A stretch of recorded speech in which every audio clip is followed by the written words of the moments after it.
পশ্চিমবঙ্গে বিজেপি সরকার আসবার পর প্রতিনিয়ত প্রতিদিন সংখ্যালঘুদের উপরে আক্রমণ নামিয়ে আনার চেষ্টা করছে। পশ্চিমবঙ্গের বিধানসভায় এখন কোনো বিরোধী নেই। একদিকে আছে বিজেপি, আরেকদিকে বিজেপি তৈরি করা তৃণমূল। দিলীপ ঘোষ কি বলে তার তো কোনো বাস্তবতা নেই। এসআইএল এর সময় যে 12 থেকে 16টা নথির কথা বলা হয়েছিল তার মধ্যে পাসপোর্ট ছিল। আজকে বিজেপি মনে করছে যে গোটা পশ্চিমবঙ্গটাকে ধর্মের নামে ভাগ করবে। আজকে বিজেপি মনে করছে যা ইচ্ছা তাই করা যায়, বিরোধী ছাড়া হয় না। আর এখন যেটা আপনি বিরোধী দেখতে পাচ্ছেন সেটা আসলে কোনো বিরোধী নয়, যেটা বিজেপির বি টিম বলতে পারেন। আর এই যে বিরোধ দেখছেন সেটা হচ্ছে সবই আরএসএস এর ঠিক করে দেওয়া। কাজে আলটিমেটলি পশ্চিমবঙ্গের বিধানসভায় এখন কোনো বিরোধী নেই। একদিকে আছে বিজেপি, আরেকদিকে বিজেপি তৈরি করা তৃণমূল। কে ভালো তৃণমূল, কেউ খারাপ তৃণমূল। খুবই ভয়ঙ্কর দিন পশ্চিমবঙ্গের জন্য এবং বিধানসভার জন্য এবং আগামী দিনে গণতন্ত্রের জন্য।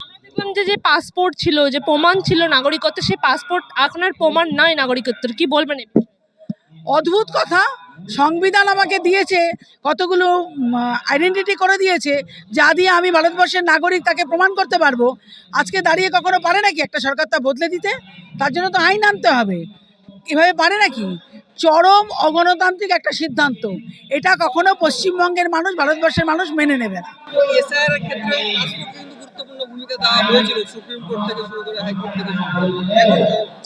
সেটাই তো কথা। এসআইএল এর সময় যে 12 থেকে 16টা নথির কথা বলা হয়েছিল তার মধ্যে পাসপোর্ট ছিল। আজকে বিজেপি মনে করছে যে গোটা পশ্চিমবঙ্গটাকে ধর্মের নামে ভাগ করবে। আজকে বিজেপি মনে করছে যা ইচ্ছা তাই করা যায়, কারণ বিধানসভায় কোনো বিরোধী নেই, তাই জন্য কথা বলছে।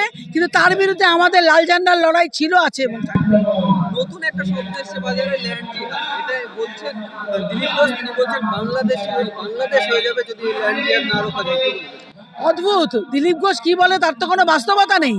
এটা কখনো হতে পারে নাকি? একটা গণতান্ত্রিক দেশের একটা নির্বাচিত সরকার আছে পশ্চিমবঙ্গে, একটা রাজ্য, সেখানে দাঁড়িয়ে অন্য একটা দেশের কিছু অবস্থা তৈরি হতে পারে? এরকম মিথ্যাচার করে করেই তো ক্ষমতায় এসছে। এটা হয় কখনো? এর সঙ্গে বাস্তবের কোনো মিল নেই।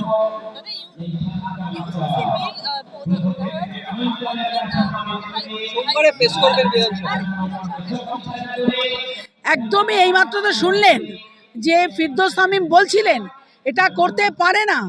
পশ্চিমবঙ্গ নয়, গোটা ভারতবর্ষ হচ্ছে একটা ধর্মনিরপেক্ষ দেশ এবং অভিন্ন দেওয়ানি বিধি কখনোই সেটা আনতে পারে না। এটা হচ্ছে সংবিধান বিরোধী কাজ। তার বিরুদ্ধে দাঁড়িয়ে পশ্চিমবঙ্গের মানুষকে নিয়েই আমাদের লাল ঝান্ডার সিপিআইএমের লড়াইটা চলবে এবং এই ধরনের অনৈতিক কাজ, সংবিধান বিরোধী কাজের বিরুদ্ধে আমাদের লড়াইটা চলবে। এবং পারলে বিধানসভায় আমাদের নির্বাচিত প্রতিনিধি আছেন, বিধানসভার বাইরেও আমাদের বিরুদ্ধে লড়াই চলবে। যদি এই ইউসিসি বিল লাগু হয়ে যায় তাহলে কি সংখ্যালঘুদের মানে বিপদে কতটা পড়তে পারে, কি বলবেন?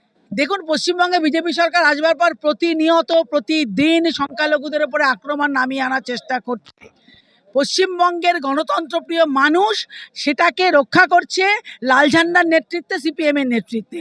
কাজে সংখ্যালঘুদের উপর আক্রমণ আনতে পারবে, চেষ্টা করছে, কিন্তু পারবে না। মানুষ ঐক্যবদ্ধ হয়ে তার বিরুদ্ধে দাঁড়াবে।